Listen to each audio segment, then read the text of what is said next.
Ahí estamos. Bueno, ¿qué tal? Eh,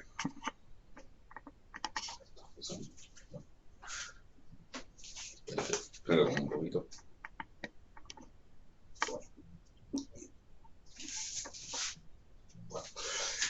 Bueno, hoy teníamos la otra clase que tenemos prevista para Valles, para la ingeniería vallesiana. Eh,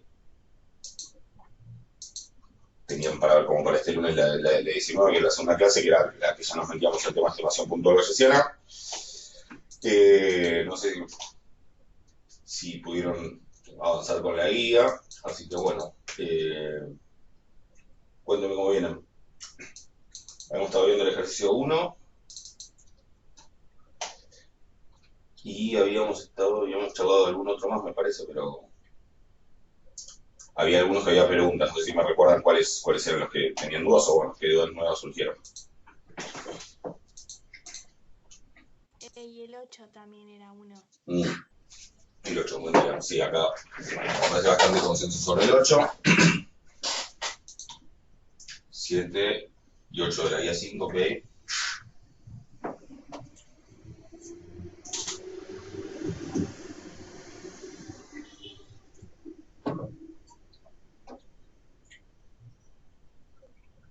Bien, 8 de 6C, me quedo mirando así, más o menos me doy una idea. El 6, me acuerdo, listo.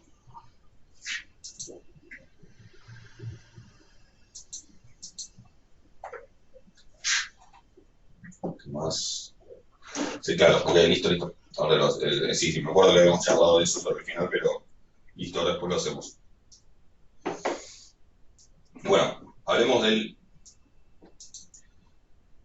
8 primero, sí, que es el último ejercicio de la guía. Ahora es un ejercicio que está como, la idea un poco es tratar de ver cómo se aplicaría esto en una situación un poco más real. Y tiene que ver con algo que creo que menciona en la clase teórica, que es, obviamente, la principal crítica que se le hace a la estadística bayesiana es que introduce información que no viene de la muestra, o sea, información que no sale de la toma de datos de la muestra y la mete medio de una manera que puede resultar arbitraria. ¿Sí? O sea que puede haber 6, el 6 ahora lo haremos, perfecto. Bien, bueno, todos tenemos las mismas dudas. Esto de meter información que viene de afuera, que no viene de la muestra, ¿sí? Es la principal crítica que se le hace a la estimación bayesiana, porque, bueno, obviamente puede, digamos, si yo elijo la priori a gusto, puedo también llegar a conclusiones a gusto, ¿sí? No, o sea, realmente durante el siglo XX hubo mucho debate respecto de los métodos bayesianos contra los métodos clásicos. Eh, Fisher, el de la información de Fisher, era uno de los principales detractores de los métodos bayesianos. Y se terminaron imponiendo los métodos bayesianos básicamente porque para ciertas cosas funcionaban y funcionaban muy bien. Sí, mejor que los métodos clásicos. Es una crítica medio extraña lo de que el problema de los métodos bayesianos es que tal cosa, porque en realidad es justamente para lo que se desarrollaron, es el chiste de los métodos bayesianos es tener esa opción de meter esa información adicional, esa información extra, de una manera sistemática. Es para eso, digamos, es para eso, eso es uno de los puntos interesantes de los métodos bayesianos. Pero obviamente, para que el uso de un método bayesiano tenga sentido, digamos, donde hay que tener muchísimo cuidado es justamente la elección de la distribución a priori. Por eso es que muchas veces lo que hay es que buscar la manera de obtener la información. Y hay un problema ahí que es, muchas veces quien aplica el método, quien hace estadística, quien conoce quien conoce los métodos estadísticos, quien los aplica, no es experto o experta en el tema del que está estudiando, ¿sí? Quien tiene la información necesaria y la experiencia y los conocimientos para tal vez establecer una distribución a priori razonable, a su vez puede ser que no maneje bien conceptos estadísticos, ¿sí? Y un poco la idea es que, y hay libros escritos sobre esto, o sea, digo, sobre la distribución a priori, que sí que puede ser como la parte más a veces que parece raro, que no se ve bien cómo, de dónde sale. Bueno, sobre eso se puede hacer una materia entera sobre eso o un libro entero sobre eso. Pero básicamente lo que pasa es que muchas veces requiere de quien toma los datos, ¿sí? Una conversación, digamos, o ponerle las preguntas en términos comprensibles a alguien que no maneja conceptos estadísticos, pero que sí tiene el conocimiento sobre el tema que se está investigando. Un poco de este ejercicio lo que busca, ya sé que le hice muy larga, pero un poco de este ejercicio lo que busca es mostrar o ejemplificar un poquito esa situación. Obviamente no, tampoco de una manera súper realista, pero para que se entienda. Entonces, tenemos un tema que es, se sabe que el gasto personal mensual en cines, en dólares, en una variable aleatoria, es una variable aleatoria con distribución normal, cuya varianza, a diferencia de su media, es relativamente estable. O sea, la variable que estamos midiendo es normal, mu, sigma cuadrado, pero o sea, la varianza es relativamente estable en el tiempo y entre diferentes poblaciones, por lo que en base a la información censal, la información de un censo, se asume para el caso de una ciudad del norte del país una distribución normal mu 9, es decir, que la varianza de esta variable, la variable es gasto mensual en cines. ¿Sí? Cada persona gasta X cantidad de plata en cines por mes. ¿Sí? Es una variable aleatoria. Yo en este momento gasto cero, porque no tengo ganas de ir con barbijo al cine, pero bueno, eso.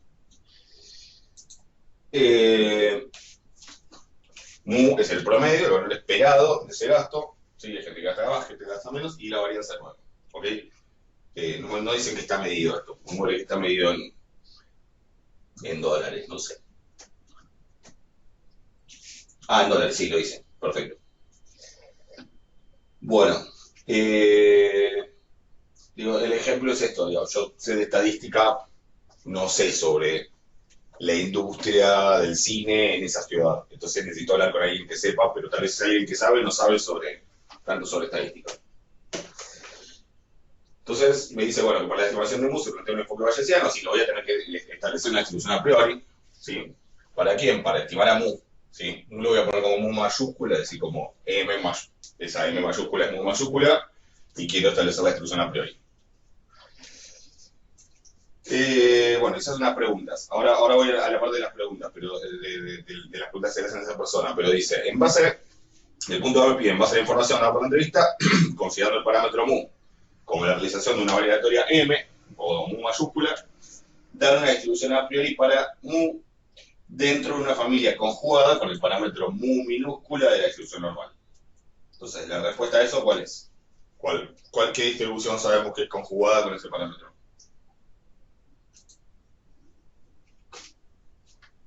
La normal también, ¿no? La misma normal, ¿no? La normal es conjugada con mu de la normal, eso lo vimos en la teórica y en el ejercicio.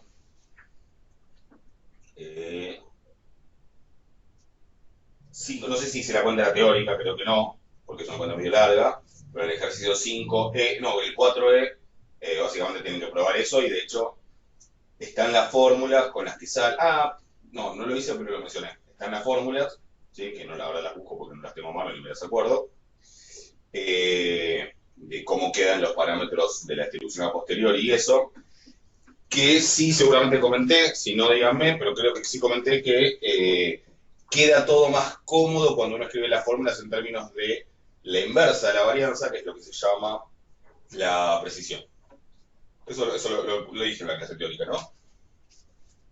Sí, sí. Sí, perfecto. Bueno, entonces tengo que tener una normal con ciertos hiperparámetros, mu 0 y sigma cuadrado 0, o tau 0, después lo podemos poner en esos términos.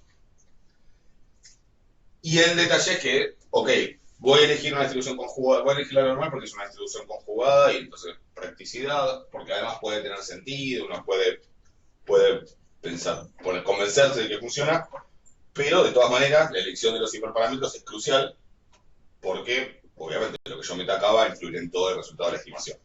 Por eso necesito hablar con alguien que sepa el tema. ¿Estamos de acuerdo?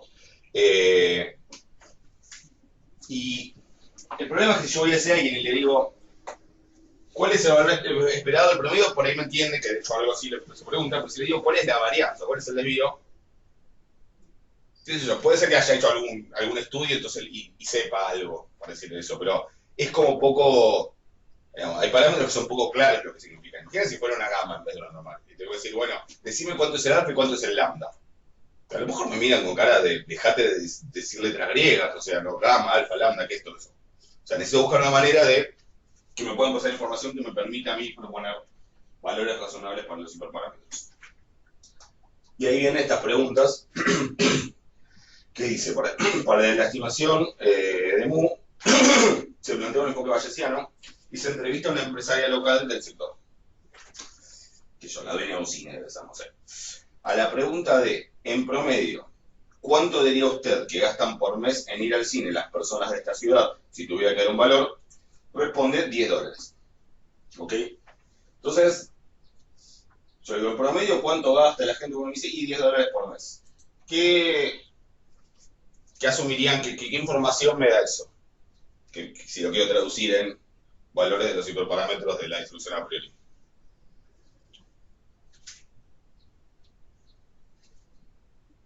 ¿Se os ocurre? La media o la esperanza ¿Da? es 10. O sea que me podría ahí asumir eso como un valor para un cero. ¿Estamos? ¿Lo ven eso? Como que preguntarle eso, digamos, es medio raro igual porque es la media de la media, ¿sí? Es la media de la distribución a priori de la media de la variable que estoy midiendo. Es medio complicado, es complicado, es un tema complicado en sí mismo, digamos, pero bueno, como que tiene sentido, entonces si me dice que en promedio ella calcula así, o sea, no es que en promedio es así, en promedio sí, en la opinión de esa persona o en la experiencia de esa persona, que es lo que va a ir a parar la distribución a priori, ¿sí? Me dice que es 10, o asume, digamos, un valor como 10, bueno, eso lo pongo como mu 0, ¿ok? Acá bastante directo porque mu 0 ya es la esperanza. Si esto fuera una gama, estaría asumiendo que la esperanza del parámetro es 10 y de ahí tendría que después hacer alguna cuentita. De hecho, algún ejercicio parecido en otro lado de la vida. Y después, en vez de preguntarle, decime cuánto es la varianza, que es como una pregunta medio críptica para hacerle a alguien que no sabe estadística, ni yo sé decir cuánto es la varianza de algo así a simple vista. Dice, si tuviera que dar un valor, y la pregunta de cuál es, según su criterio, la certeza de que dicho valor se encuentre entre 9 y $11. Y responde un 60%. ¿Sí? Digo, ok, vos decís 10, pero sabes que podría ser que ese promedio no sea 10. ¿Sí? Justamente por eso estamos poniendo un enfoque bayesiano y lo estamos subiendo como algo que podría ser 10, pero podría ser más o menos. ¿Sí? Si bien no es algo aleatorio en el sentido más estricto cuando uno lo piensa en los términos clásicos, esa incerteza, ese que yo quiero estimar ese promedio, asumo que es 10, pero en realidad sé que podría ser más o menos, esa incerteza la represento pensando al propio parámetro como una variable aleatoria, ¿sí? Y entonces pregunto sobre, alguien que sabe del tema, pregunto sobre esa incerteza, ¿qué chance, qué probabilidad o qué tan seguro está de que esté entre 9 y 10 ese valor? Y me dicen 60%, o sea, ni mucho ni tanto, ¿sí? Entonces, ¿cómo voy a usar eso? Bueno, yo para mu estoy asumiendo una distribución normal. Para el propio mu, digamos, estoy haciendo a priori una distribución normal. Entonces, ¿qué puedo hacer con esto? Me está diciendo como esta probabilidad es 60%. ¿Ok? Me está diciendo como que la probabilidad, ¿sí? Donde probabilidad acá lo tengo que interpretar en el sentido bayesiano, ¿sí? Pues por eso al principio, si cualquier cosa, por ahí les puede servir volver a la primera clase cuando hablamos de las diferentes caracterizaciones de la probabilidad, ¿sí? Que hablábamos, bueno, clásica, frecuencista, obviamente, y hablamos un poco de qué era la interpretación bayesiana de la probabilidad, que tanto no tiene que ver con lo que clásicamente entendemos como aleatorio, sino más con el hecho de, bueno, una representación de la incerteza, del desconocimiento, de la falta de certeza, justamente. Lo que me está diciendo es que esa M, ¿sí? esa mu, que empiezo como variedad aleatoria, la probabilidad de que esté entre 9 y 11, con esperanza 10, es 0,60. ¿Sí? Entonces, ¿qué hacemos ahí? ¿Qué voy a poder sacar de ahí?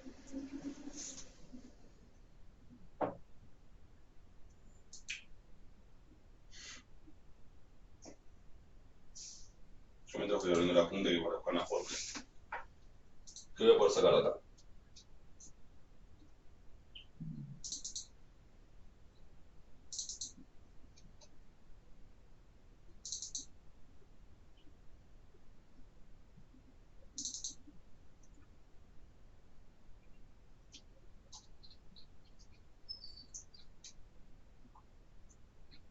¿Una idea?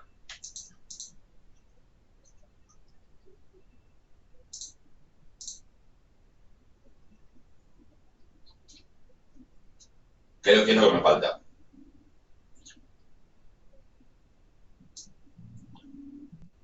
Y la varianza. La varianza, ¿no? La varianza de la distribución a priori. Y de ahí la puedo sacar. Por ahí les digo, por ejemplo, estoy con una fórmula que está acá, la 227. Entonces, ¿cómo hago? ¿Cómo harían para sacar la varianza acá? Yo sé que la media de la esperanza de esta M es 10. Lo que podría hacer es como tratar de estandarizar.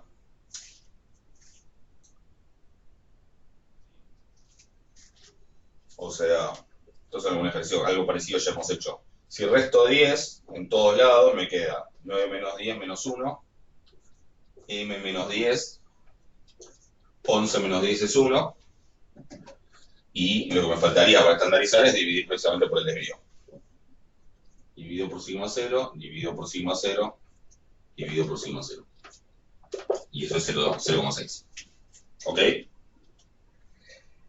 Entonces, de alguna manera lo que me están diciendo es que, porque justo acá por algo era 9 y 11, porque para que esté centrado alrededor de la media, es que este 1 sobre sigma 0, ¿cuánto es? Y este menos 1 sobre sigma 0, ¿cuánto es? Si esta es la distribución.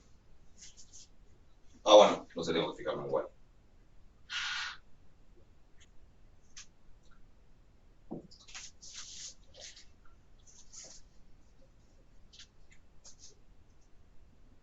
Ahora, lo que tengo que hacer es ir a la distribución normal y fijarme que, ahora, si esto tiene una distribución mu 0, sigma 0, esto tiene una distribución normal estándar.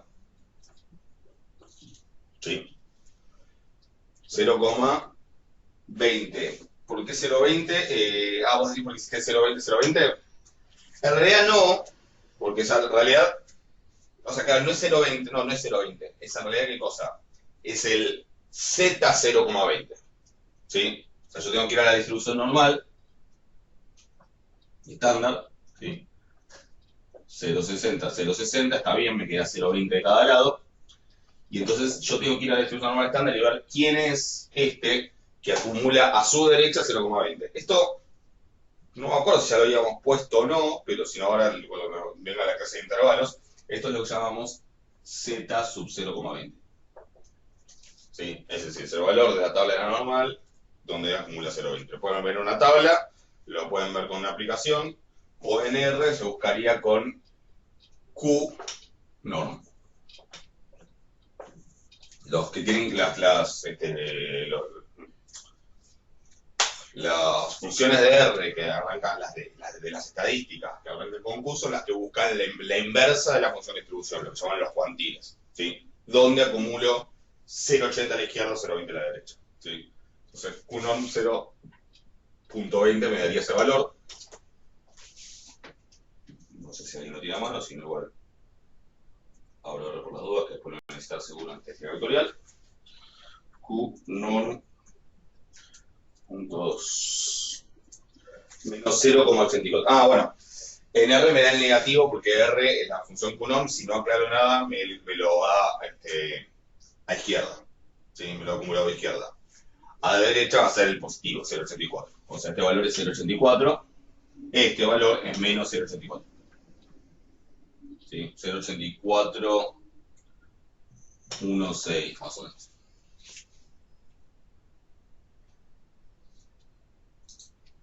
¿Ok? ¿Se entiende? Así que 1 sobre sigma 0, entonces es 0,84, 1,6, etcétera, y bueno, la inversa de eso es el desvío. Quiero chequear una cosa. Okay. Y la varianza es eso al cuadrado. Entonces lo veo con el desvío, entonces es 1 sobre eso.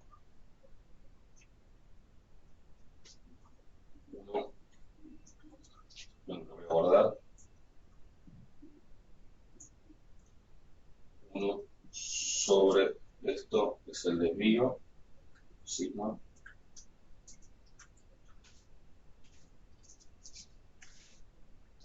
El menos 1, no. Bueno, tengo que ponerlo positivo. 1,18.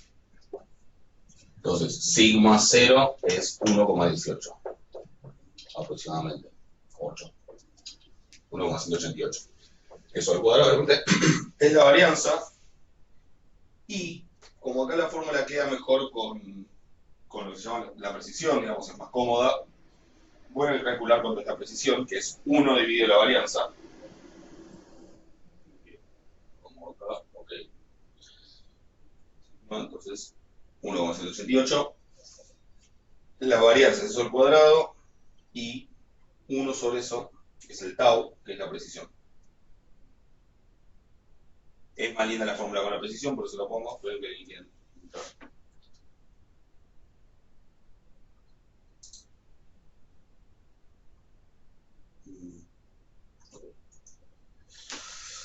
Uno sobre sigma al cuadrado. El tau me daría 0,708. Pero bueno, obvio que saber este, saber este, saber este, saber el otro, es lo mismo. ¿Sí? 0,78083. ¿Ok? Y el tau de acá, el tau original, el de la distribución no de la media, sino de la distribución de la variable gasto mensual, lo anoto también para tenerlo, es 1,90.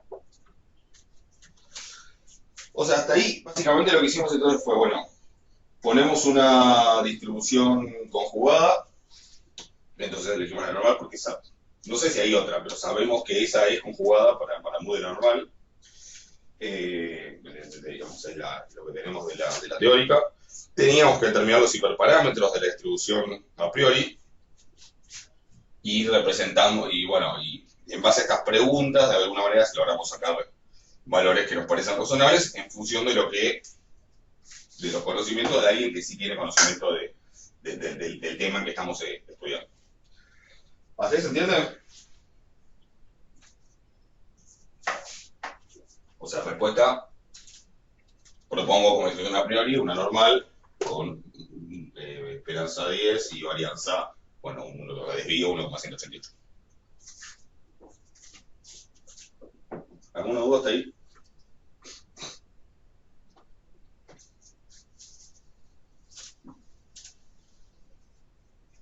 ¿No?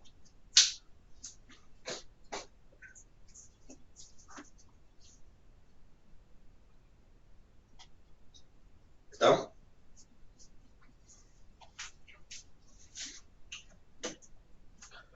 Bueno. El punto B me dice, si en una muestra aleatoria de 10 habitantes de la ciudad se obtiene suma x igual a 145, hallar la distribución a posteriori. ¿Sí?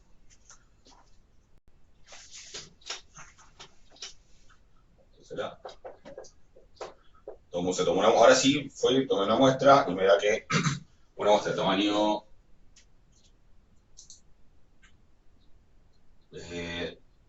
10 y la suma de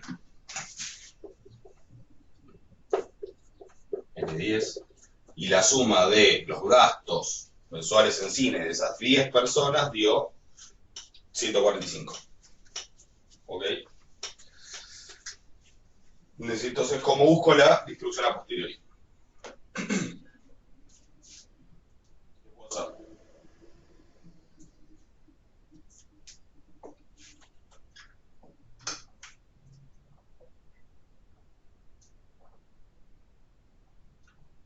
No podría usar ya la tabla de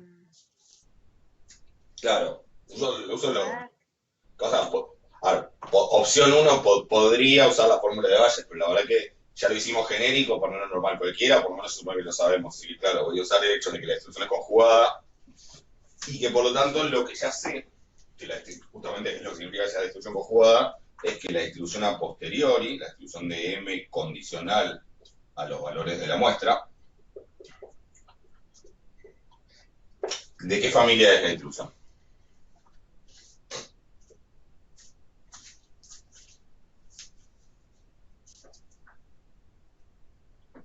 De la normal. Claro, es de la normal, ¿no? O sea, justamente eso es lo que significa esa conjugada. Pongo a priori una normal y a posteriori me queda una normal. ¿Sí?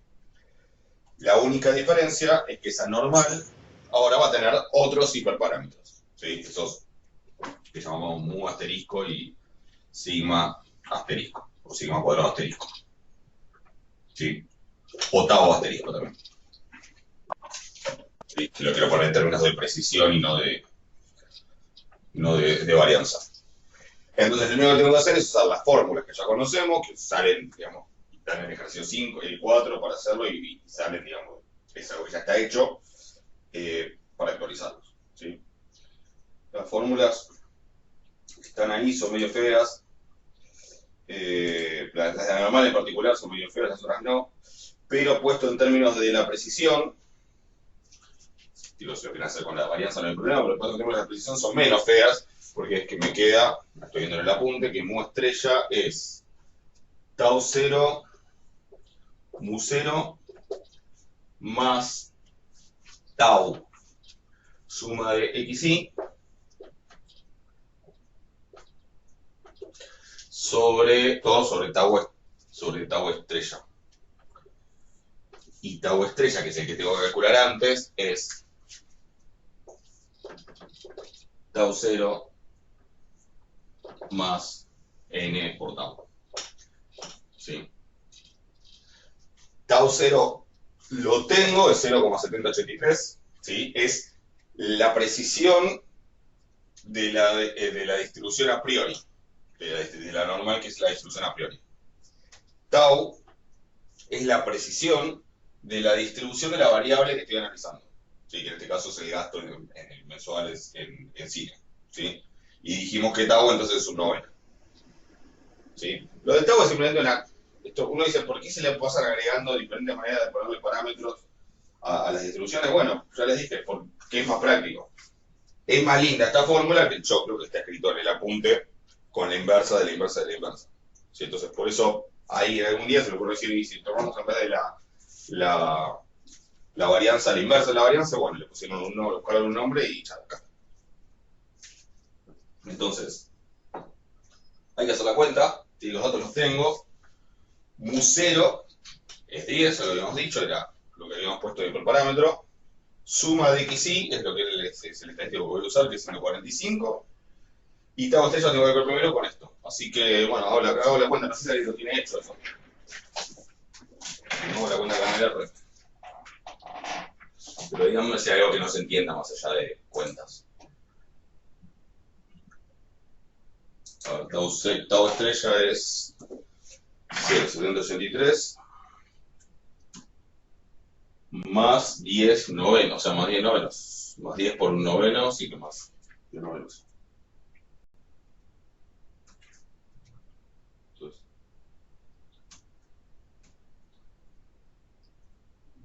esto es 1,81,9.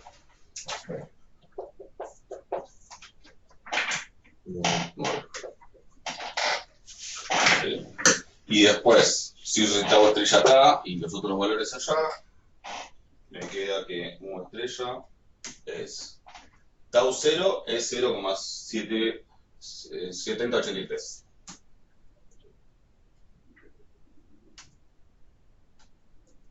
Eso por mu 0, que es 10.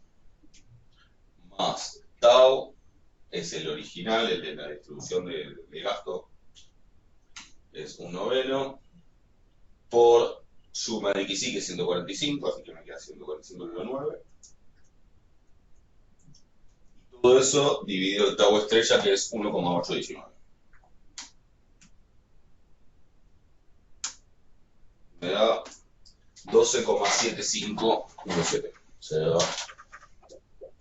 12,75. 12,75. Sí. Ahí estamos. O sea, respuesta a la pregunta del ejercicio dice: hallar, si se tiene una muestra de 145, hallar la distribución a posteriori. La distribución a posteriori es una normal con mu igual a 275, sigma cuadrado igual a 1,819. ¿Ok? Y después dice hallar mu sombrero B, ¿sí? O sea, esto es el estimador Bayes, esto es el punto C.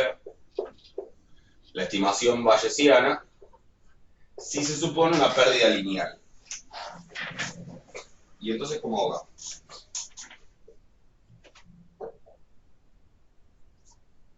Profe, perdón, un minuto. Sí. No entendí dónde sacaste 1,819 y... O sea, el reemplazo que hiciste. El reemplazo es, a ver, el tau estrella. Ah, bueno, a ver. O sea, el tau estrella, la precisión de la normal, de la distribución a posteriori, sale de. Espera que estoy buscando que no veo aquí. Sale de acá de esta fórmula, ¿sí? O sea, de la precisión. En la tabla está puesto con la varianza, ¿sí? En la página, en Sí, sí. la apunté. Pero después Pero está digo, también la fórmula con la precisión. Sí, encima. sí, lo que no... O sea, es medio paga mi pregunta, pero ¿qué valores reemplazaste? Porque no sé si yo Vamos. estoy viendo mal, Sí, pero no me sí, sí, sale. sí, está perfecto. El tau 0, o sea, la fórmula de tau estrella, parece una Z, pero es el tau. ¿Sí? La fórmula de tau estrella es tau 0 más n por tau. Tau 0 es el hiperparámetro de la priori, 0,7083. ¿Sí? O sea que es 1 sobre la varianza, básicamente. N es 10, es el tamaño de la muestra, y tau es el tau, pero de la distribución de las X, que es un noveno. ¿Estamos? Ah, listo, entiendo, ya sé lo que estaba haciendo mal. Gracias. Ah, listo, perfecto. Eso es 1,819. Ahí, lo más difícil en el álgebra normal, ya sea que hagan la fórmula con la precisión o con la varianza, lo que suele generar más errores es el distinguir entre la varianza o la precisión de la distribución a priori y la varianza o la precisión de la distribución de la variable. ¿Sí? Es como que es muy fácil mezclarse esas dos. O sea, que tengan cuidado con eso. ¿Sí? Y bueno, después acá lo mismo. Y después Te hago como. una pregunta. Sí, decime. Si para sacar tau 0 hiciste 1,181 sobre 1,188. Al cuadrado, porque es en realidad la inversa de la varianza. Ah, perfecto, al cuadrado. Dividido, Genial. tenés que hacer la varianza, es el cuadrado, y 1 sobre eso es la precisión. Perfecto. Gracias. Creo que el único motivo por el que se inventó el concepto de precisión es porque queda linda la fórmula esta, o sea, no sé si hay otro motivo, pero bueno, es eso, es la inversa de la varianza. Y ahora tengo una distribución a posteriori, pero lo que yo quiero en realidad es una estimación puntual. Sí, de hecho, la clase 19, la segunda clase, es donde decimos, bueno, pero ok, todo muy lindo, pero hice todo este lío y lo único que tengo es una nueva distribución modificada por la muestra de un parámetro. Yo quiero un número, quiero una estimación. Entonces, acá viene todo el tema de las funciones de pérdida y eso. Si la pérdida es lineal, ¿cuál debería ser la estimación?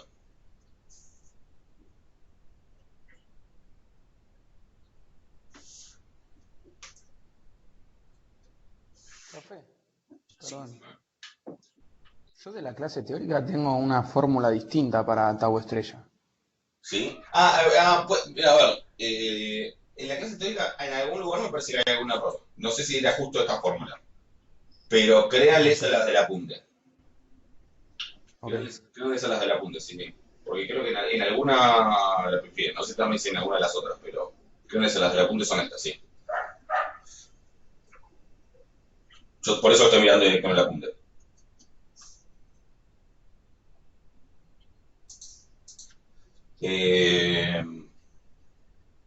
¿Cuál era para el caso de pérdida lineal el estimador bayesiano? La mediana. La mediana, sí. Eso es un resultado teórico que no lo demostramos, pero que se puede demostrar. Digamos, cuando tengo una función de pérdida lineal, el valor que minimiza la esperanza de la pérdida es en la mediana. ¿Sí? Así que básicamente tenemos a la mediana de la distribución, bueno, a posteriori, ¿no? Porque tengo que usar la información de la muestra. O sea, es la mediana de esa cosa. ¿Cuál es la mediana de una normal con mu estrella igual a esto y tau mu estrella igual a esto, o la sigma cuadrada de estrella igual a la inversa de eso?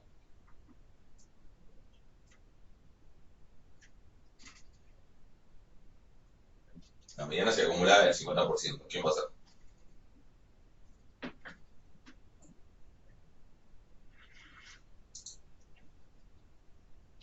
La esperanza, mu. Eso es claro, en este caso no, en este caso es lo mismo. De hecho, si fuera cuadrática sería la esperanza, así que como es lineal es la mediana y si fuera una pérdida discreta sería la moda. En los tres casos es el mismo valor porque es una distribución simétrica, ¿sí? Esa es la particularidad, ¿no? La normal es simétrica de lo mismo, entonces la respuesta es 12,75. ¿Sí?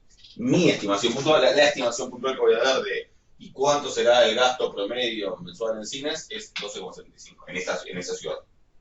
¿Se entiende?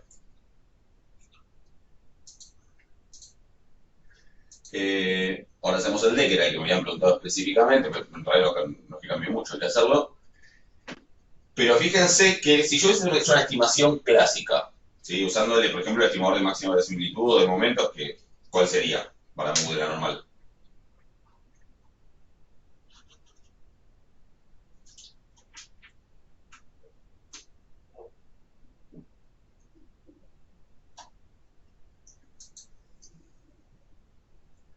¿Se acuerdan? De esos resultados muy sorprendentes. ¿Cuál quedaba como? ¿Cómo? El promedio, ¿no era? Promedio, exacto. Ahora digo, ya fácil, de momento sería, bueno, el momento de orden 1, la normal es mu, así que mu igual a X raya, ya está. Ahí ya tengo el de momentos. Y el de máxima verosimilitud, si se hicieron los ejercicios, también da X raya, ya sea con varianza conocida o desconocida. Así que fíjense que si yo hubiese hecho una estimación clásica usando X raya, me habría dado 14,5, ¿sí? 145 dividido 10. Me dio un poco menos porque si yo hubiese hecho la estimación, pero directamente usando la distribución a priori, es decir, sin incorporar la información muestral, que obviamente no es una estimación, es otra cosa, me hubiese dado, lo mismo que acá, ¿no? El mu, ¿sí? Pero el mu era de la priori era 10. Entonces, si yo hubiese hecho estadística bayesiana sin muestra, digamos, por decirlo de alguna manera, mi respuesta habría sido el gasto en cines es 10. ¿Por qué? Y porque es lo que me dijo la empresaria a la que le pregunté. Si yo hubiese hecho directamente digamos, una estimación clásica usando los datos de la muestra, que también es una muestra chica, ¿sí? En igual a 10 hubiese dicho 14,5, ¿sí? ¿Qué terminó pasando? Cayó algo en el medio, ¿sí? Este 12,65 es algo en el medio que tiene en cuenta las dos cosas. Tiene bastante peso este 10, esta información a priori, ¿por qué? Porque la muestra es chica, ¿sí? Si después, si quieren, pueden repetir las cuentas. Si la muestra fuera mucho más grande, van a ver que el resultado termina siendo prácticamente el mismo que el método clásico, ¿sí? O sea, si fuera 1450 la suma de la XY y 100 la N, que también daría 14,5 el promedio, van a ver que en ese caso el resultado sería mucho más cercano a 14,5, ¿sí? Cuando la muestra es muy grande, las estimaciones bayesianas en general dan prácticamente lo mismo que las estimaciones clásicas. Cuando la muestra es chica, ahí es donde tiene bastante más peso la información a priori, que bueno, eso puede ser útil o no, o puede ser un problema o todo puede ser una solución a justamente tener una muestra chica, dependiendo con qué responsabilidad y con qué razonabilidad aprendemos la priori. ¿Se entiende?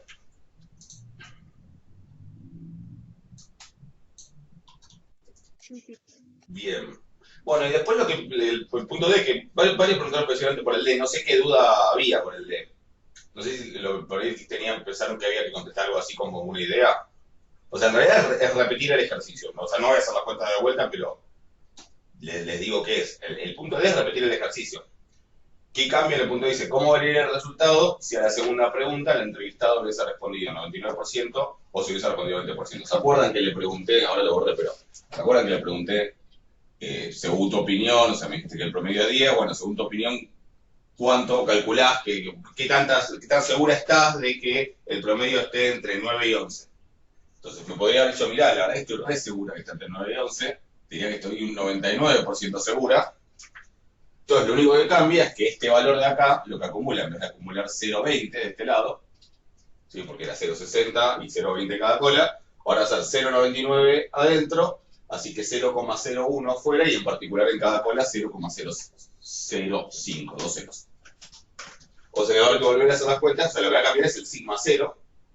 ¿Se acuerdan que hemos hecho toda una cuenta que me decía 1 sobre sigma 0? ¿Sí? 1 sobre sigma 0 me terminaba quedando, cuando hicimos la estandarización, me terminaba quedando que igual a ese valor, pero en la normal estándar. ¿Sí? Lo que habíamos llamado Z0,20, que era 1, algo, creo. O no me acuerdo. Sí, sí, que era 1,188. Bueno, ahora ese valor va a cambiar. ¿Sí? Para 0,005 eso da 2 y pico. Creo, es uno de los conocidos. Uno de los que uno usa mucho. Un 2,57. ¿Sí? Y a partir de ahí, entonces me va a cambiar ese valor de sigma 0. ¿Sí? Fíjense que en particular, si me da más grande este valor, el sigma 0 me va a dar, es más del doble de más grande, el sigma 0 me da bastante más chico, es decir que la distribución a priori va a ser una distribución con menos dispersión. ¿Sí? Después hay que hacer las cuentas y verificar, pero un comentario a nivel intuitivo. Si yo tenía una distribución a priori que era así, 9, 11, 9, 10, 11.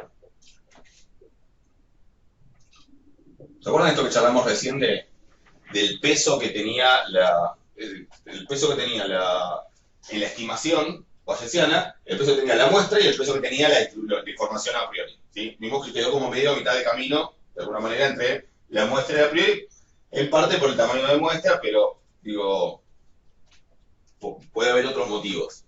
Si en vez de decirme que la distribución es esta, es decir, que entre 9 y 11 tengo más o menos un 60%, un poco más de la mitad de la probabilidad. Me dice, no, entre 9 y 11 está casi todo, o sea que la distribución en realidad es esta. ¿Sí? Como mucho más, con mucha más precisión. ¿Qué efecto les parece tener eso sobre la estimación a priori? Sin hacer cuentas, digamos. O sea, tenemos priori sin muestra dijimos que iba a dar 10, no era como la mediana, pero de esta. ¿Sí? La mediana de la priori era 10. O sea, si yo solo le pregunto a esta mujer, a esta empresaria, y no me dice, y no tomo una muestra, no es una estimación, pero mi estimación, entre comillas, sería 10. Si yo no le presto atención a esa persona y me quedo con lo que dice la muestra, me daba 14,5. ¿Sí? ¿Estamos entendiendo lo que estoy diciendo? Y vimos que con estos datos, la estimación bayesiana me da 12,75, que está medio en el medio, ¿no? O está justo en el medio, tal vez. 4,5. No, va un poco más para acá, pero bueno. 12,75. Esta es la estimación bayesiana, con pérdida lineal. Si la distribución a priori tiene mucha menor dispersión, mucha menos varianza, intuitivamente, ¿para dónde les parece que se va a mover esto? Piénsenlo un segundo. Menos varianza, también podríamos decir más precisión.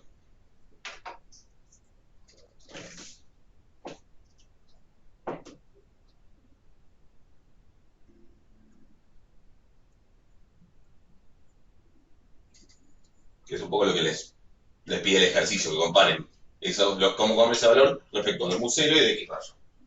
¿A qué se le ocurre para dónde se ve eso si la a priori es mucho más precisa? ¿Qué es el que implica, en términos conceptuales, que la a priori tenga mucha menos varianza o mucha más precisión?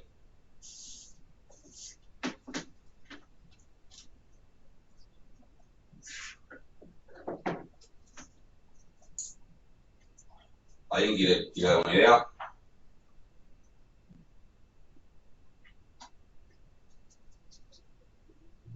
Que se acerque Capaz, más al 10, digamos. A ver, sí. ¿Quién más quería decir algo? sí, que capaz los datos de la muestra modifican menos la distribución a posteriori si la precisión es más alta en la priori. Ok. ¿Lo ven? Sí, está bien, es eso. O sea, es lo que dicen acá el compañero y la compañera. ¿Se entiende? A ver, si yo tengo una distribución con muy poca varianza, con muy poca dispersión, o sea, muy precisa para la a priori, de alguna manera estoy diciendo que estoy recontra seguro, o sea, si pongo esa a priori es porque estoy recontra seguro de que es así. O sea, que le informa digamos que para tirar abajo esa presunción, la información de la muestra va a tener que ser contundentemente contraria a lo que dice ahí. ¿Sí? O sea, que seguramente en este caso, acá, está claro que lo que hay que hacer es volver a hacer el ejercicio, ¿no? O sea, digo, para lo que me preguntaron mucho exclusivamente por el D, por eso pregunto. Está claro que lo único que había que hacer, lo que había que hacer en principio era volver a calcular todos, pero cambiando este valor, ¿sí? Y bueno, sí, lo que deberían observar es eso, es que ahora el resultado de no sé cuánto más, pero que dé bastante más cerca de 10 de lo que da en este caso, ¿sí?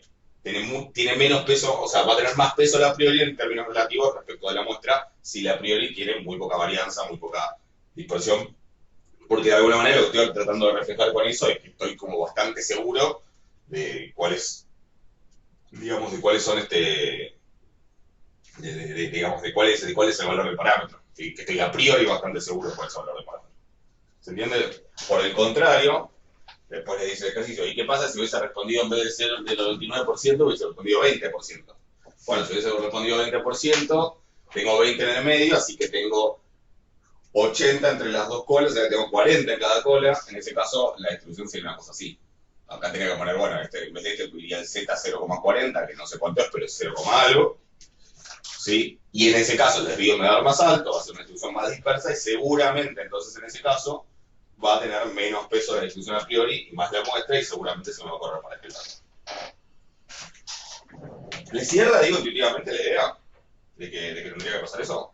Después pueden ir y ver las fórmulas y ver por qué en las fórmulas pasa eso, pero la cosa es que le cierre la intuición. ¿Alguna pregunta de esto? Por ahí termina el ejercicio, ¿no?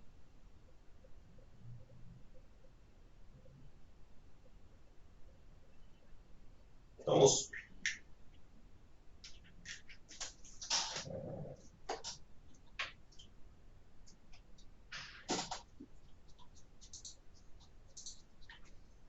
Vamos a ver ese, pero ¿alguna duda de esto? No se entendió. Bien.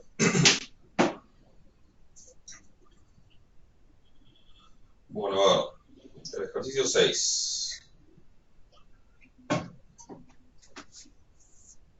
Se sabe que el tiempo X que tarda en fallar un cierto componente electrónico de un teléfono celular sigue una distribución exponencial de parámetro lambda. Sí, eso es un supuesto muy típico en electrónica, que los componentes electrónicos siguen una distribución exponencial, porque no creo que lo mencioné en algún momento en alguna de las primeras clases, pero la distribución exponencial tiene una propiedad razonable para los componentes electrónicos, que es lo que se llama falta de desgaste. Para estimar entonces la variable que estamos midiendo, que es el tiempo que tarda en fallar un componente electrónico, tiene una distribución exponencial, y lo que quiero hacer es estimar el parámetro lambda de esa distribución exponencial.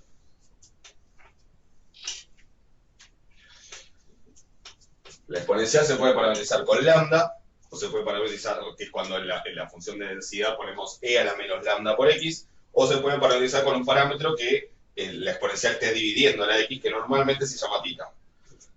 Adivinen por qué en mi estadística bayesiana siempre se lo van a encontrar con lambda y no con tita.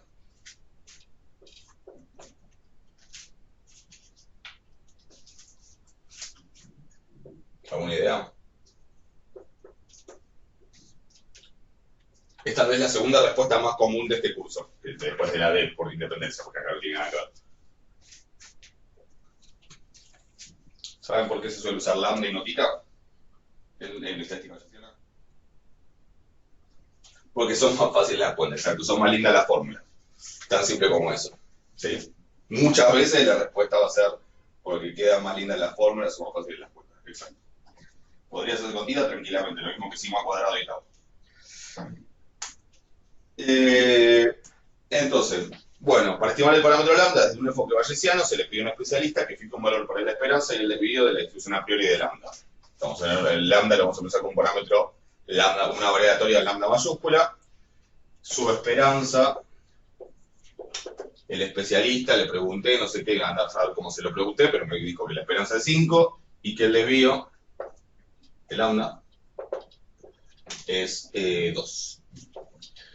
Punto A, me dio lo de siempre, se plantea una distribución a priori de una familia conjugada con el parámetro lambda de la exponencial. Así que voy a la teoría, lo que sabemos, y qué distribución es conjugada con el parámetro lambda de la exponencial.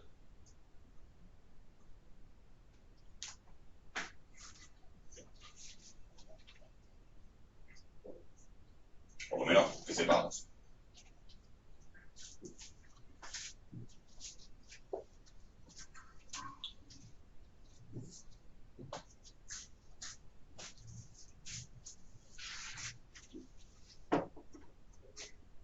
¿Alguien se acuerda?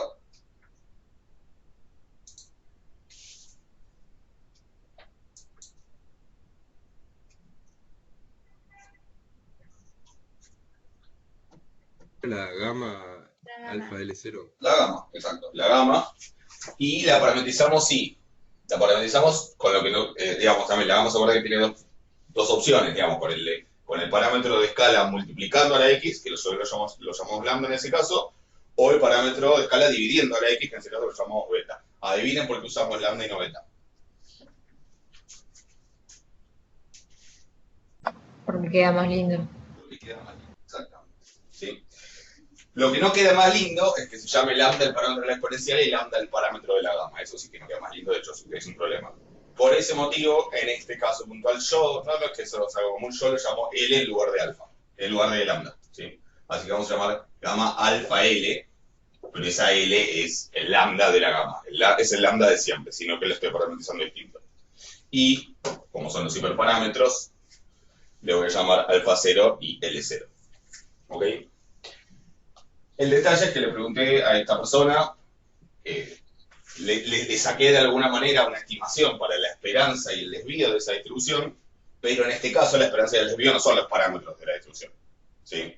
Imagínense que yo no puedo ir a un especialista en electrónica, por más que sea alguien que sepa incluso algo de estadística, y decirle, bueno, vamos a suponer entonces a priori una gama. ¿Cuál te parece que es el alfa y cuál te parece que es el lambda de esa gama? Yo tampoco puedo contestar eso, ¿no? No sé, digo, piensen agarren cualquier ejercicio que se haga en la distribución gamma, piensen si ustedes sabrían, mirando, observando la experiencia y la información, si sabrían decir cuál es el alfa. Y no, la verdad que no tengo una interpretación clara de qué es el alfa. Sí, sé que es un parámetro de forma, sé cómo afecta la forma de la distribución, pero no tiene una interpretación clara e intuitiva. La esperanza sí, el desvío está por ahí nomás, pero el desvío, la varianza, la precisión siempre se pueden sacar de esto de esta idea como hicimos en el ejercicio 8, ¿no? De imaginar qué tan razonable sería que esté entre tanto y tanto. Pero el alfa no sé qué es, o sea, no representa algo tangible, digamos. Pero entonces llegó a esto. ¿Cómo hago con esto para decidir qué hiperparámetros le pongo a la distribución a priori?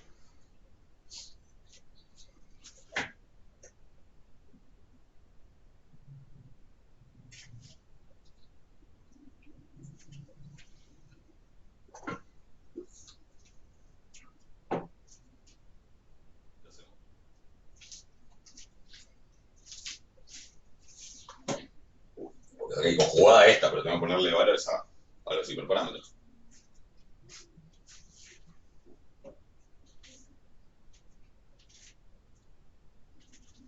ese 5 en Por realidad es igual a qué. definición de ¿Cómo? esperanza, ¿no? ¿Cómo? Por definición de esperanza, puedo decir que esperanza es igual a, o sea, a través de las definiciones de cada una de espejo, alfa y Ok. L.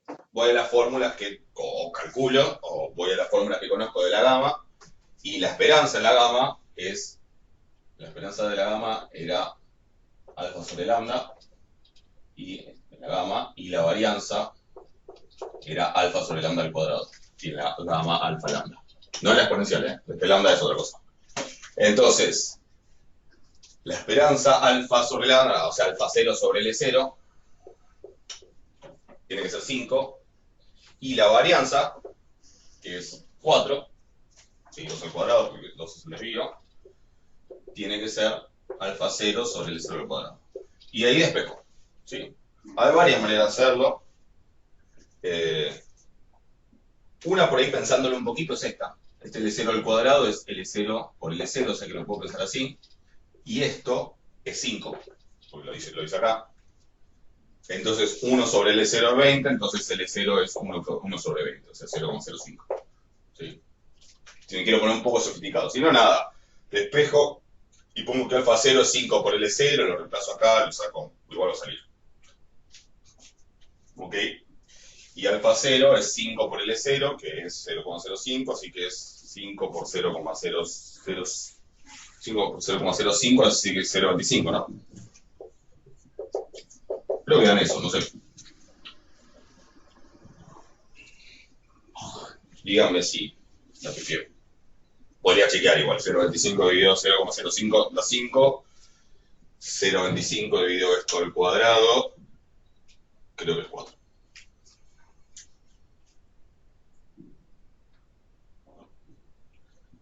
No, 0,25. ¿Hice algo mal?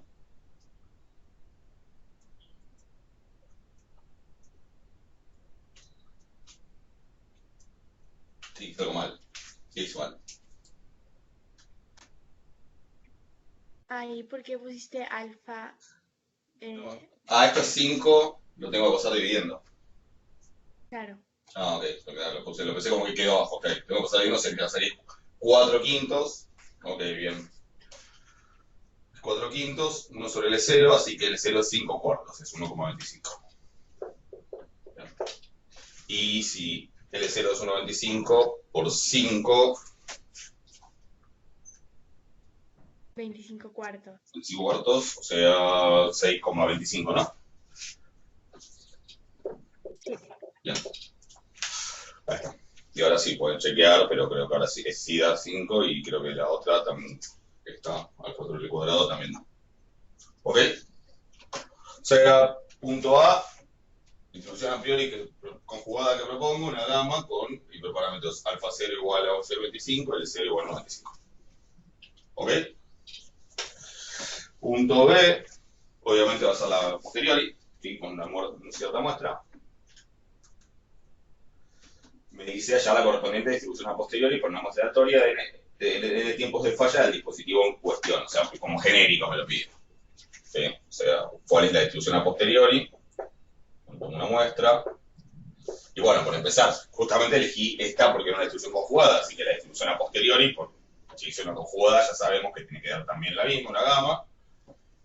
Y la pregunta con qué hiperparámetros actualizados, digamos. Bueno, con un alfa estrella y un lambda estrella y un L estrella, que salen de la fórmula que vimos en la clase y que también, no sé si esta le hicimos la cuenta, pero si no están en el ejercicio 4, que son, si no me equivoco, alfa estrella igual alfa 0 más n, o sea que va a ser 6,25, que es el alfa 0, más n, lo que sea, y L estrella igual L0 más la suma de las X, o sea, 1,25 más lo que es la suma de las X, de la muestra. Fíjense que siempre aparecen estas cantidades, suma de XY, cosas por el estilo. ¿Y por qué será que siempre, o sea, insisto, acá en estos ejercicios, y es usual y por suerte, porque sería medio un bajón, si no, casi nunca damos los datos sueltos, siempre los damos como resumidos en cosas como la suma de las XY, la suma de las XY al cuadrado. ¿Por qué se parece por qué piensan que alcanzará con conocer la suma de las XY y no tener que tener cada dato suelto? Nos pasaba en los métodos clásicos y nos sigue pasando acá.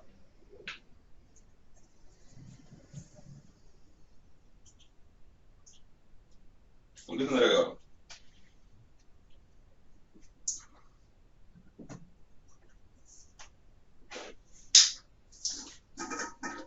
Yo sé que estoy preguntando muchas cosas hoy, pero me aburro un poco. Que la distribución conjunta termina dependiendo de eso, ¿no? Sí, la distribución conjunta termina dependiendo solo de eso. Y más específicamente, ¿con qué concepto que vimos? En la práctica 4 lo vimos. ¿Por qué me alcanza con conocer la suma de las XY y no necesito cada una de las XY sueltas?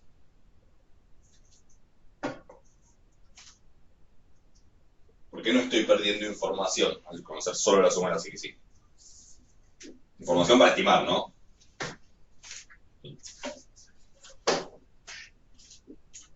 ¿Por qué es suficiente conocer la suma de las XY y no hace falta conocer la muestra por separado?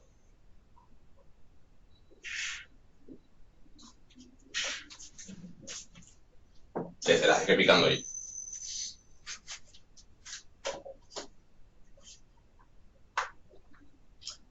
Debe ser que es un estadístico suficiente eso. ¿Se acuerdan? Ya sé que se te van a poner troll para no lo tomar, no lo tomé en el examen, entonces por ahí, o sea, entraba pero lo tomé. Pero debe ser que la suma de XY, habría que hacer la cuenta, no chequearlo, pero debe ser que para la exponencial, para el lambda de la exponencial, la suma de las XY debe ser un estadístico suficiente, y de hecho lo es fácil, usando Fisher-Neyman, sale que es un estadístico suficiente.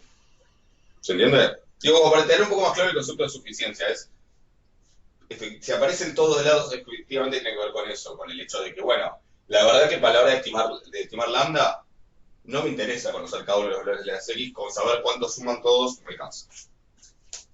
¿Ok? Bueno, eso lo voy a molestar un rato nada más. El punto C me dice cuál es la distribución de lambda a posteriori. Sí, vamos a ver, el punto C me toma una muestra y me dice cuánto es. Me dice una muestra de tamaño n igual a 20, falla, reportada históricamente y que arroja un tiempo promedio 6,25. O sea, se tomó la muestra, n igual a 20, x raya 6,25. Yo quiero la suma de las XY, así que tengo que multiplicar por 20. ¿Sí? O sea, eso de XY es 20 por 6,25. Entonces, si hago las cuentas, me da 26,25. Dice, acá se ve claro qué cosa. Que cuanto más grande sea la muestra, más influencia va a tener en los nuevos, en la distribución a posteriori, ¿sí? En los valores de los hiperparámetros. Cuanto más grande sea, más cambia el alfa, estrella. Y cuanto más grande es la suma de las XY, más cambia, o sea, cuanto más datos tengo, más grande va a ser la suma de las XY, más cambia la estrella. ¿Sí? O sea que va a ir cambiando cada vez más. Obvio que cambien estas dos cosas no significa que vaya a cambiar, por ejemplo, la esperanza, porque porque la esperanza uno la hace crecer y la otra la hace bajar. ¿Sí? No es que vaya a ser radicalmente la distribución, sí va a tener menos varianza y se va a ir como estabilizando alrededor de un valor, pero cuanto más grande sea el tamaño de la muestra, más influencia va a tener en la distribución a posteriori. ¿Sí? Se ve una y otra vez eso, en este caso se ve bastante claro en la fórmula, me parece. Y da 16,25 y este da 1,25 más esto por esto. 1,25 más 20 por 6,25.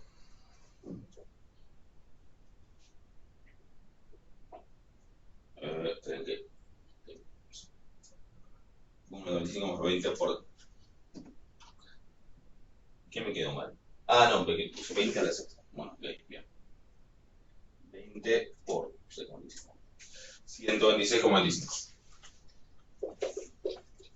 O sea, la distribución con esta muestra, la distribución a posteriori es una gama con alfa igual a 26,25, lambda o L 126,25. Punto D. Hallar lambda sombrero B para la muestra obtenida en base a la función de pérdida T menos lambda al cuadrado. ¿Sí? o sea una pérdida cuadrática. ¿Sí? Para esta función de pérdida, ¿cuál va a ser la estimación bayesiana? La esperanza de la a posteriori. Bien, la esperanza de la distribución posterior es la esperanza de este. Y la esperanza de esto es alfa sobre lambda, pero con este alfa y este lambda. ¿Sí? Este alfa y este L. Así que me da la estimación 26,25 dividido 126,25. 0,207. 0,108 más o menos. Aproximadamente. Y el punto E me pide que compare, a ver, cuánto da la pérdida de este y cuál es la pérdida de este. O sea, cuánto es la pérdida de la estimación bayesiana y cuál es la pérdida de la estimación de máxima verosimilitud. Y me lo dice para diferentes valores de lambda, porque la pérdida en realidad es función de la estimación y del parámetro. ¿Sí? Como función de la, digamos, de la estimación del parámetro, cuando nosotros definimos estimador bayesiano, y la pregunta viene un poco, lo que pregunta ahí el ejercicio viene un poco a esto, cuando definimos estimador bayesiano, no lo definimos como aquel que minimiza la pérdida. ¿Por qué?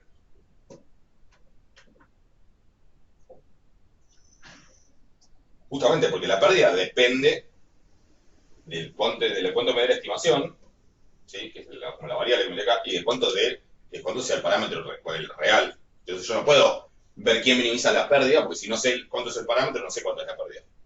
Lo que minimizamos es la pérdida esperada. Recuerden que en la estadística bayesiana, bueno, el estimador obviamente es una variable aleatoria, porque los estimadores son variables aleatorias, y el parámetro también lo pienso como variable aleatoria, o sea que la pérdida en sí mismo, ¿sí? Es una variable aleatoria, ¿sí? Que puede dar más o menos, siempre positivo obviamente, pero puede dar más o menos. Yo quiero meter acá el estimador que haga que la pérdida esperada sea más chica. Eso es lo que hace un estimador bayesiano por definición de estimador bayesiano. Y después vienen los resultados que me dicen, bueno, con esta pérdida tenés que hacer la esperanza, con tal otra tenés que hacer la mediana y así. Entonces me dice calcular y comparar cuánto da la pérdida, ¿sí? Del estimador bayesiano y del de máxima verosimilitud. El de máxima verosimilitud del lambda de la exponencial lo hicimos, o lo hicieron en su momento cuando hicimos estadística, cuando hicimos estimación por máxima verosimilitud. No sé si se acuerdan, pero el de máxima verosimilitud es 1 sobre la suma de las x. No, perdón, n sobre la suma de las x, o sea, 1 sobre x rayo. ¿Sí? Ese es el estimador de máxima verosimilitud. Así que es 20, o sea, 1 sobre 0,25.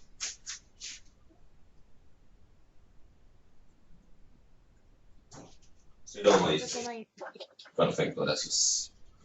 Entonces, la pérdida, bueno, hay que ver, la pérdida va a ser cada una de esas cosas menos lambda al cuadrado, o sea, la del bayesiano va a ser 0,208 menos lambda al cuadrado, y la de máxima verosimilitud va a ser 0,16 menos lambda al cuadrado. Y acá me tira dos valores de lambda con los que quiere que pruebe, ¿sí? Uno es 0,2 y el otro es 0,15. Hagan la cuenta ustedes, o sea, en un caso pongan 0,2 y ahí tienen las pérdidas, y en otro es 0,15, pongan lambda 0,15 y hagan las pérdidas. Lo importante que se ve acá en las cuentas es, cuando lambda es 0,2, ¿cuál les parece que va a dar más chico? El bayesiano tiene menos pérdida. O sea, 0,208 menos 0,20, esto va a dar casi 0, ¿sí? Y este va a dar bastante más grande. Pero cuando lambda es 0, si lambda es 0,15, va a dar más chico el de máxima verosimilitud, ¿no? Porque 0,16 menos 0,15 es 0,1, 0,01, o sea que el cuadrado va a ser 0,0, un montón de ceros, 1, y este va a dar más grande. Eso se ve, o sea que para el lambda 0,2 este va a dar mucho más chico, para el lambda 0,15 este va a dar mucho más chico. ¿Se ve eso? Sí, sí. Bien. El único detalle de este ejercicio es tratar de poder resaltar esta idea que yo decía hace un rato. Fíjense, nosotros vamos a el estimador bayesiano es el que minimiza la pérdida. Entonces, ¿cómo puede ser que el de máxima verosimilitud, en este caso, de más chico? No, ¿Por qué porque no? depende menos del parámetro, del valor del... Claro, y porque el bayesiano no es el que minimiza la pérdida, es el que minimiza la pérdida esperada, ¿sí? Después, eso de esperada tiene que ver con el hecho de que yo no sé cuánto es lambda. Si ese lambda puede ser más o menos, de hecho lo pienso como una aleatoria, que puede ser más grande o más chico. Bueno, en función de eso, de que yo sé que lambda está más o menos por acá, cuando yo pongo la priori estoy diciendo, y yo sé que lambda está por acá. Lo que estoy diciendo al poner la priori es decir, yo sé que lambda está por acá, y con tales es más probable que esté por acá. Entonces, en función de eso, se esperan ciertos valores de lambda, se esperan ciertos valores, obviamente, del estimador, y entonces se esperan ciertas pérdidas, ¿sí? Bueno, el estimador que hace que la pérdida esperada sea más chica es el bayesiano por definición. Y después tenemos los resultados que nos dicen, bueno, en tal caso, en cada caso, cuál tengo que poner. Pero no es que el estimador bayesiano minimiza la pérdida, ¿sí? En cada caso puntual, para cada condicional, digamos, en cada caso, para cada lambda, no minimiza la pérdida, ¿sí? Si lambda es 0,15, obviamente obtengo menos pérdida con el de máxima verosimilitud que con el de bayesiano. Porque resultó ser que por casualidad el lambda estaba más cerca del valor que da el estimador clásico que el estimador bayesiano, ¿sí? Pero yo lo que sí sé con el estimador bayesiano es que minimizó la pérdida esperada, donde esa pérdida esperada involucra también la información de la distribución a priori. ¿Se entiende la idea? O sea, que la diferencia entre una cosa y la otra es medio abstracto, pero ¿se ve la diferencia entre una cosa y otra? Sí, sí. ¿Sí?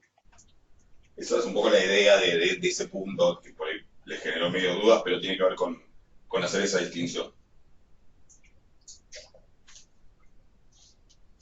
¿Estamos?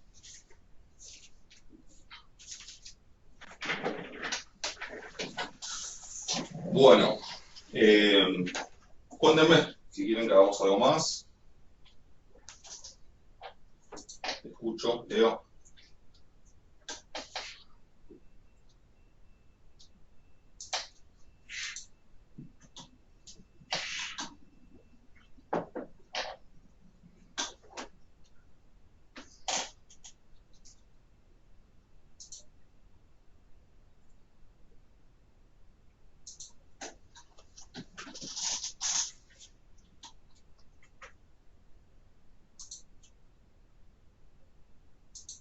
Ahí.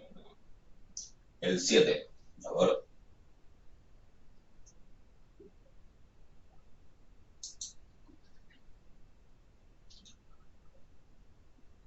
Ok. ¿Alguna duda en particular o lo hacemos en general? Tengo notado que lambda de máxima verosimilitud es suma de xy sobre n. No, o sea, no. No tiene sentido más porque incluso el de momentos, o sea, como la esperanza es 1 sobre lambda, si vos haces el de momentos también te da, porque te haces el lambda y te queda esto de vuelta. Así que debes haber notado mal o lo parametrizaste distinto. Sí es el de máxima verosimilitud si lo escribís en términos del parámetro θ, digamos, así es que la exponencial, en vez de tener e a la menos lambda x, tenés e a la menos x sobre algo. Ahí sí, el de máxima verosimilitud de ese es suma de xy sobre n. Pero el de lambda es no, es al revés. Eso sí estoy seguro. Fíjate, revisa a ver de dónde lo sacaste. ¿Ok? ¿Te cierra una duda puntual, Tomás, o lo hacemos si no? Ah, ok. Proporción RO de personas que tienen estudios universitarios. En la ciudad se supone que esa es una variable aleatoria con densidad a priori. O sea, tenemos, la variable es proporción de personas con estudios universitarios. Y tiene una a priori que es esta. Bueno, perdón, o sea, proporción de personas que tienen estudios universitarios. Si es una proporción de gente que... A ver, perdón. La variable no es la proporción de personas. La proporción de personas es el que quiero estimar, ¿sí? Ahora, la proporción de personas que quiero estimar es el parámetro de qué distribución.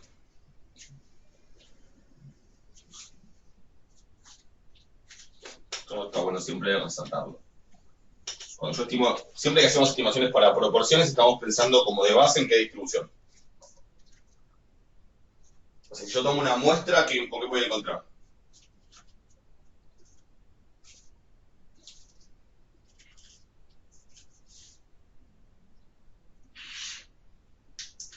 Bernoulli, exacto, sí.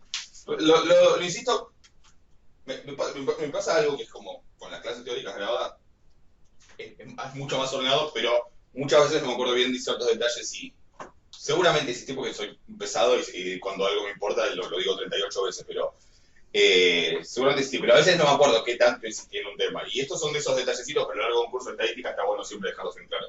Cuando nosotros hacemos la proporción, que es es uno de los problemas más importantes que tenemos en estadística, estimar proporciones. Sin ir más lejos, en este momento, ¿qué proporción está todo el mundo interesado en saber? Hoy, esta semana, ahora, pronto.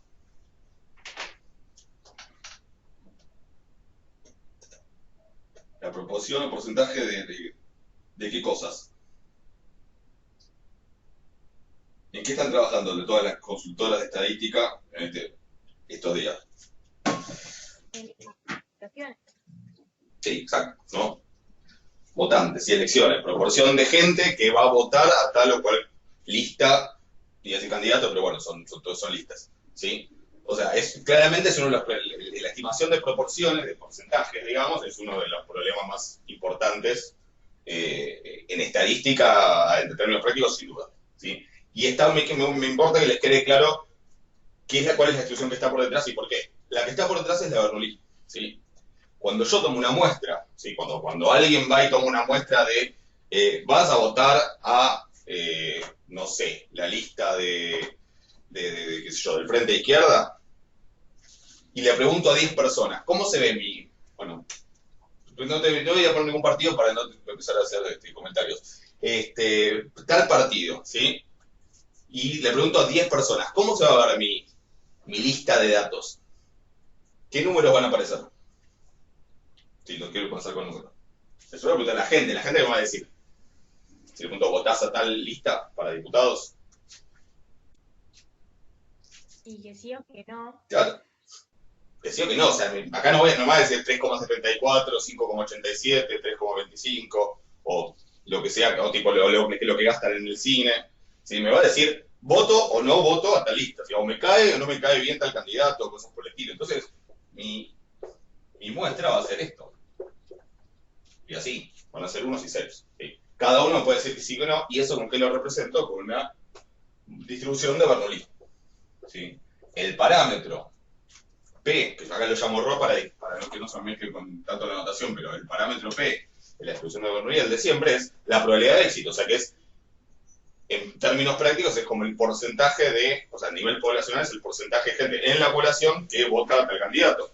Porque cuando yo agarro una persona al azar de la población, si es que eso fuera posible, que tampoco están así, pero si yo agarro un bolillero y saco al azar una persona de la población, la probabilidad de que me diga que sí, ¿cuánto es? Y la probabilidad de que me diga que sí es casos favorables sobre casos posibles. Gente de la población que vota a ese candidato sobre gente de la población en total. ¿Sí? Por eso, este parámetro, que es esa probabilidad, me dice qué proporción de la población tiene la característica deseada. ¿Se entiende? O sea, siempre que estimo proporciones, por detrás está la distribución de Bernoulli y el parámetro P representa proporción de la población que tiene una determinada característica. ¿Se entiende? Obviamente esto después es mucho más complejo en la práctica, pero ¿se entiende la idea? O sea que siempre que escucho proporción, por detrás está la distribución de Bernoulli. ¿Sí? ¿Se entiende eso, no? A lo mejor lo dije 38 veces en las clases teóricas y bueno, no importa, nunca está de más. Para estimar la proporción de personas que tienen estudios universitarios en una ciudad, entonces tenemos por detrás, sin decirlo, la distribución de Bernoulli, se supone que esta proporción es una variable aleatoria ρ mayúscula, con densidad a priori, dada por K, o sea, algo, la constante que haga falta para que integre 1. Esto cuando ρ está entre 0 y 1. Y 0 sí. ¿Ok? Es esa. Donde K es tal que la función anterior resulta efectivamente 1. O sea, el K es el que tenga que ser para que esto integre 1. Si de una muestra de 40 personas, 15 respondieron que tenían estudios universitarios, en el 40, ese 15, en términos prácticos, ¿qué es? Mi muestra en realidad va a ser un montón de unos y ceros. Si 40 unos o ceros, ¿sí? Que son los que me dijeron que tienen o no tienen estudios universitarios. Ese 15, ¿qué es? Los éxitos, ¿no? Las personas que me dijeron que sí, entiendo. También, exacto. Y en términos, entonces, en términos de... Entonces, o sea, es la cantidad de unos, como dice Tomás, y entonces es la suma de las XY. O sea, la suma de las XY acá siempre representa la cantidad de éxitos, porque en realidad estoy sumando un montón de unos y ceros, así que la suma es cuántos unos hubo. ¿Sí? Lo digo porque después en la fórmula dice suma de XY, entonces tienen que saber que ese 15 es la suma de las XY. ¿Ok? Digo siempre como que en Bernoulli todo medio planteado de esta manera medio rara, pero es esto. O sea, la suma de XY es cuántos éxitos, y es la suma de... Y entonces me dice, hallar la distribución a posteriori de ρ, y suponiendo la pérdida cuadrática, hallar ρ sombrero, o sea, estimado por los valles. O sea, que es sacar la posteriori, y como estoy suponiendo la pérdida cuadrática, esto va a ser la esperanza, ¿no? La esperanza de ρ condicional a la muestra. ¿Ok? ¿Cómo busco la posteriori? Podría usar la fórmula de Bayes, o podría notar qué cosa.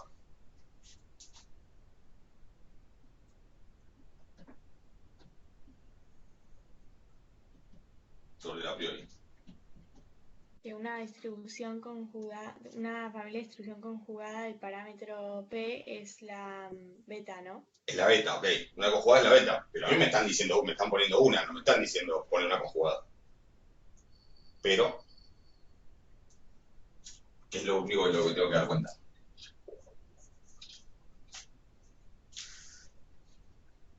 Sobre esta. A lo mejor es muy obvio, digo, y por eso no sé si es demasiado obvio o si no se nota. ¿Qué pasa con esta?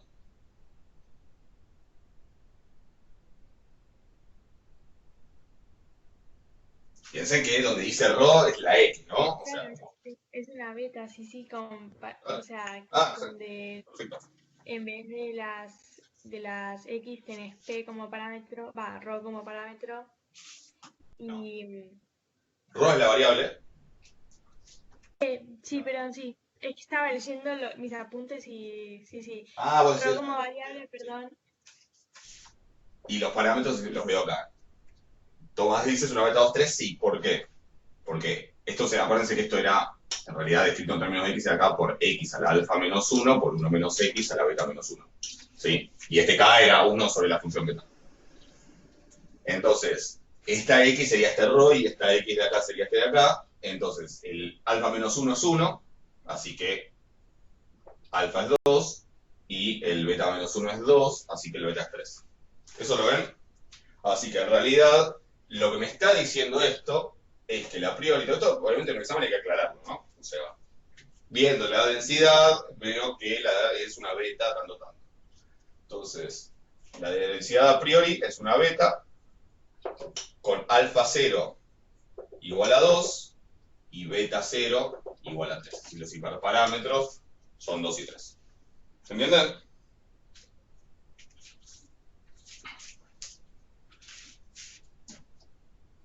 Bueno, entonces, y ya no hay mucho más que hacer, ahora hay que usar la fórmula. Si sabemos que la beta es una conjugada, hay ciertas fórmulas que me dicen entonces que la posteriori es también una beta, porque esa es la idea de que sea una familia conjugada, con ciertos parámetros alfa estrella, beta estrella, que salen de las formulitas. Alfa estrella es... en la Bernoulli es alfa 0 más la suma de las XY. O sea que es 2 más 15, 17. Y beta estrella es beta 0 más n menos la suma del psi, es decir, alfa estrella es alfa 0 más la cantidad de éxitos, beta estrella es beta 0 más la cantidad de fracasos, porque sería n menos la suma. Si son los que no tienen, queda medio feo decir decirle fracasos a los que porque no tenés estudios universitarios, pero no importa, ¿saben a qué me refiero? ¿Sí? Serían los 25 restantes, sí, los 25 restantes que no tienen éxitos, 40 menos 15, que no tienen estudios. 40 menos 15, 25, 3 más 25 es 28, ¿no? Si no hice mal la cuenta. Y entonces sigue la posteriori, también es una beta, pero con otro alfa y otro beta. ¿Sí? Me gustaría hacer nada, un dibujo, o para visualizar un dibujo en GeoGebra, para visualizar un minuto qué está pasando cuando tomo la muestra. A ver. Tenemos un minuto, así que lo...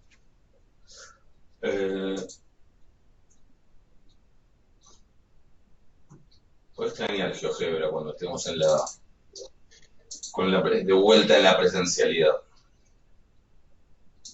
Díganme si... No, acá. Díganme si se ve. Voy escribiendo la densidad.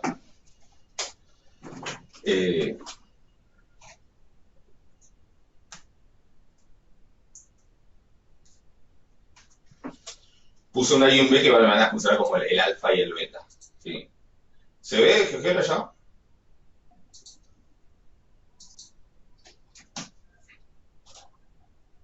¿Se ve o no? ¿Me escuchan? ¿Ah? Sí. Sí, bueno, bien, gracias. Gamma de A más B. Dividido.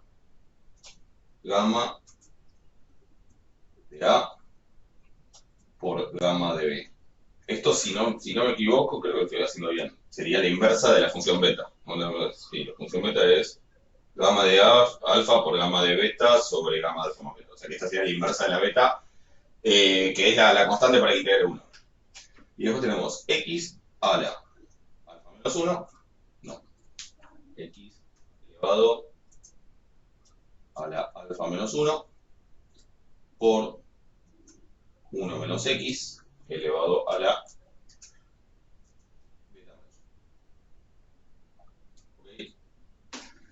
1. Y obviamente nos interesa solamente ver esto en el intervalo 0, 1. Esperen que lo voy a acercar acá. Lo que nos interesa es esto en el 0, 1. Acá me parece una recta horizontal, ¿por qué?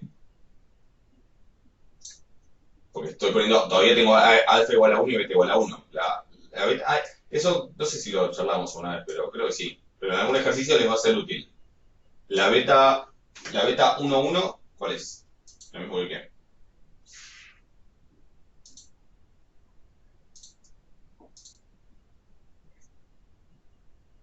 Hay un ejercicio de la guía donde creo que tengo que usar eso. La beta 1, 1, ¿cuál es?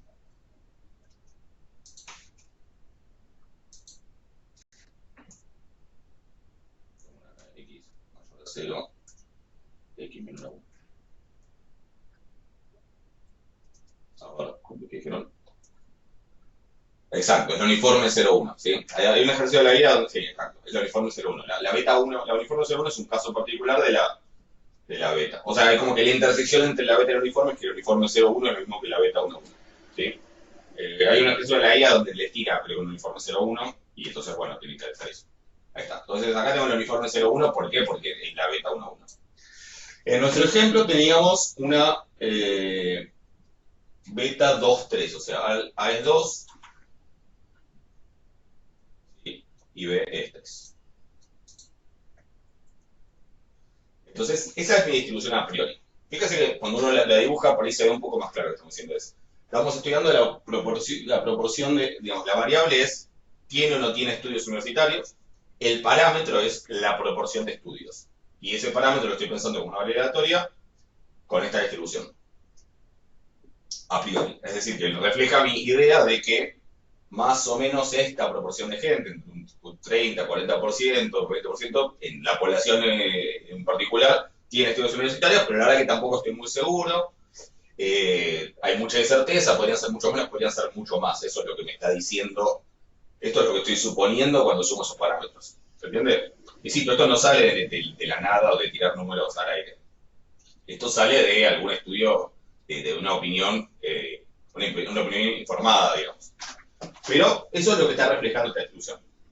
Fíjense qué pasa cuando yo meto el n, o sea, cuando meto los datos de la muestra, que acuérdense que es sumarle a la cantidad de éxitos, a la cantidad de cis que hay en la muestra, y a la beta meterle la cantidad de fracasos. En este caso eran 15, o sea, de cada cantidad de gente que me contestó que no. O sea, que hay 15 y 25. Le sumo 15 a la A y le sumo 25 a la B. ¿Qué pasó? ¿Qué refleja esto ahora?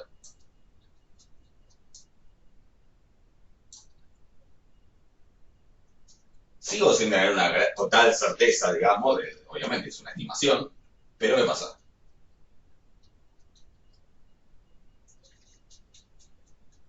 ¿Se acuerdan cómo era la anterior? Que era como veníamos así, o sea, podrían, con la anterior es como que tranquilamente podría haber un 80% de estudios universitarios, ¿sí? O un 10% de estudios universitarios. Ahora veo que no, o sea, como que esos valores ya están medio descartados casi. O sea, no es que tienen, ahí no es que la densidad sea cero, pero es prácticamente cero. Es muy chica. Se ve como que ahora tengo como más certeza. ¿Qué pasa si tomo una muestra más grande? Si en vez de darme 15, 25, 15 que sí y 25 que no, me hubiesen sido 150 que sí y 250 que no.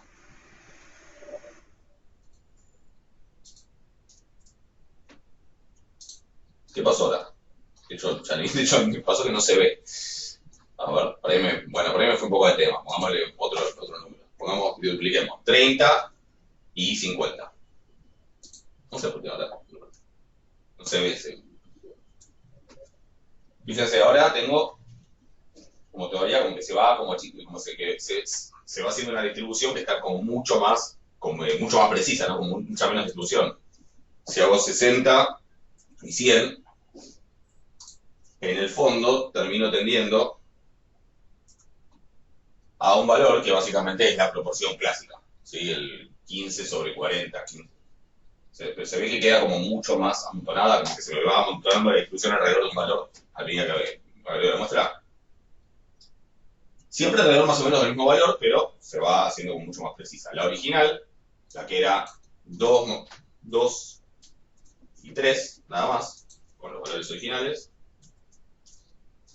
tengo un montón de incerteza. Tengo una idea, la estoy metiendo en la información en la estimación, pero la verdad que es bastante incierto todo.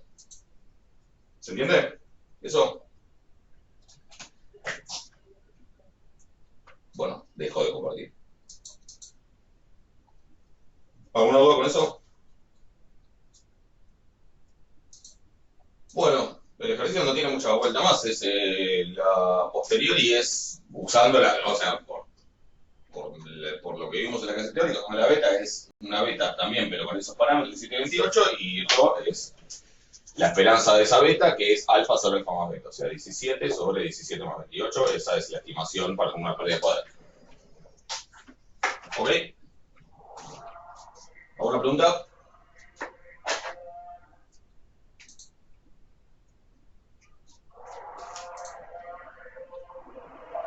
No, pero no sé. Nadie más, yo tampoco escucho a nadie que tenga mucho. Estoy preguntando algo, así que bueno. Si no hay ninguna otra pregunta, estamos. Miremos un segundo cronograma. Tienen para mañana jueves 11 la clase 20. ¿Sí? La clase 20 es sobre el modelo lineal. ¿Sí? Vamos a repasar un poco por ahí, no sé si alguien no vio nada del modelo lineal en estadística 1, pero probablemente sí lo vieron, o sea, vamos a ver un poco de vuelta primero los conceptos, qué es el modelo lineal, de dónde surge, y ¿cómo se llama? Y si vieron estadística 1, establezco el modelo lineal simple, que es donde tengo una variable y, que lo pienso en función de una otra variable x, y lo vamos a generalizar el modelo lineal general, que es cuando lo pienso ahí en función de varias variables X. En el caso, se puede hacer con 2, se puede hacer con 3. Ahora les digo cuál es. Al final que Carlos la guía les digo. Se puede hacer con 2, se puede hacer con 3 variables, por lo que sea. Lo que pasa es que para cada caso habría unas fórmulas diferentes. Porque, ese es mi comentario que voy a hacer. Lo que vamos a hablar en esta clase es sobre el modelo lineal, plantearlo, y ese modelo lineal tiene una serie de parámetros desconocidos. Lo que vamos a hablar es de estimación puntual de esos parámetros. ¿Sí? Es como que vamos a ver el modelo lineal y vamos a verlo como un caso donde podemos aplicar lo que estuvimos charlando sobre estimadores, ¿sí? Sobre estimación puntual. Con esa clase en principio se puede hacer toda la guía, pero siempre hay cosas que generan más dudas, ¿sí? Los que sean por ahí medio teóricos, o sea, que les generen dudas, me preguntan, ¿sí? Por ejemplo, el 5, lo del 5 no lo van a ver en la clase. La idea es como medio como para introducir el tema, si tenemos tiempo lo charlamos. Pero el 5 no va a estar, lo del 5 no va a estar en la clase. El resto creo que todo en principio se puede hacer. Obviamente después surgen dudas y bueno, para eso nos vemos el lunes. Sí, el lunes tenemos clase de consultas de esto. Bueno, está ya todo entonces sobre estimación puntual de los parámetros del modelo lineal, ¿sí? de las pendientes, digamos, de las variables. Si tenemos tiempo, veremos. Después seguramente, si llegamos a la última clase, a la 23, después se puede ver cómo hacer para esos mismos parámetros intervalos de confianza, test de hipótesis. Esa es un poco la idea. Pero bueno, avancen con eso y nos vemos el lunes entonces. ¿Ok? Lunes que viene, sí, lunes 15. Bueno, y después le subo la clase. Gracias, profe. Bueno, de nada, que anden bien. Nos vemos.